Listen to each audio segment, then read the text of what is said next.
ناظرین ایک بار پھر آپ کو خوش آمدید کہتا ہوں آپ کے اپنے پروگرام خدا کے لوگ میں۔ اس سے پہلے کہ میں اگلا سوال آپ سے کروں اور ہم کہانت کے بارے میں بات کریں، سردار کاہن کے بارے میں بات کریں، میں یہاں پر ایک چیز آپ سے ڈسکس یہ کرنا چاہوں گا کہ مسیح خداوند کی جب ہم بات کرتے ہیں کہ بیٹا پیدا ہوگا اور اس کے نام ایمینول رکھے جانے کی بات ہے، جس کا ترجمہ ہے خدا ہمارے ساتھ، ایسا نہیں لگتا کہ مسیح خداوند کی جو پیدائش ہے وہ انسان کے ساتھ ملاپ کا نتیجہ، کہ خدا اور انسان کے درمیان جو باغ عدن میں درار آئی، اس رشتے میں ایک موڑ آیا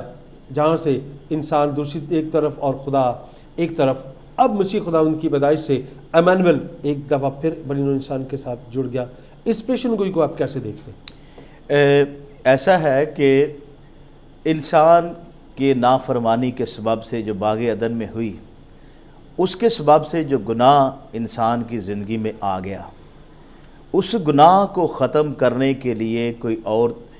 طریقہ، کوئی اور ایسا ذریعہ تھا ہی نہیں۔ نہ تو بائبل مقدس بیان کرتی ہے کہ بیلوں بکروں کے خون میں اس کی خوشنودی نہیں، ان کی قربانی بھی انسان کو خدا کے ساتھ ملا نہیں سکتی تھی۔ ہم دیکھتے ہیں کہ اس دنیا کے اندر لوگ بڑے مایوس تھے، گناہ اور بدی بڑے عروج پر تھی، اور خدا میں سمجھتا ہوں بائبل مقدس کے اندر جیسا لکھا ہے کہ خدا نے انسان کو جب اپنی شبیہ پر بنایا ہے، تو خدا یہ کیسے کہ اتنا عرصہ جسے اپنی شبیہ پر بنایا گیا اس سے جدا رہ سکتا ہے؟ لیکن سارا کچھ اس نے نبیوں کو بھیجا، بہت ساری باتیں کی، لیکن آخر پہ خدا جو ہے وہ انسان کی جدائی کو برداشت نہیں کر سکتا۔ یہ تو آپ دیکھیں، اس بات کو ہم بھی انڈرسٹینڈ کرتے ہیں، اگر ہمارے اپنے بچے ہیں تو کتنی دیر تک وہ ہم سے جدا رہیں گے؟ جیسے بائبل میں لکھا ہے کہ خدا نے ہمیں اپنی شبیہ پر پیدا کیا ہے، تو جب خدا نے اپنی شبیہ پر ہمیں بنایا ہے تو پھر خدا نے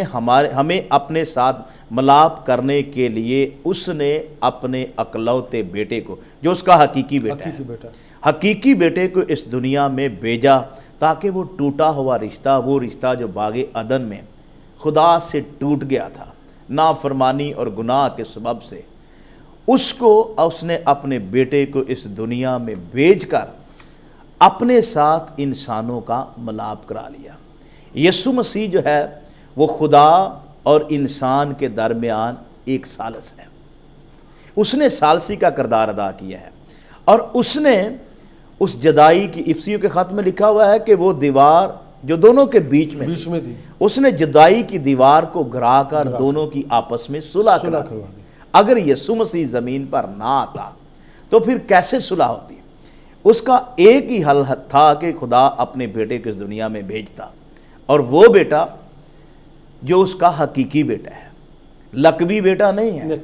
اور اسے لقب نہیں دیا بیٹے کا، وہ اس کا حقیقی بیٹا۔ اس بات کو انڈرسٹینڈ کریں، اس بات کو مان لیں، اس بات کو اپنی زندگی میں رکھ لیں کہ یسوع مسیح خدا کا حقیقی بیٹا ہے، اور حقیقی بیٹے کے وسیلہ سے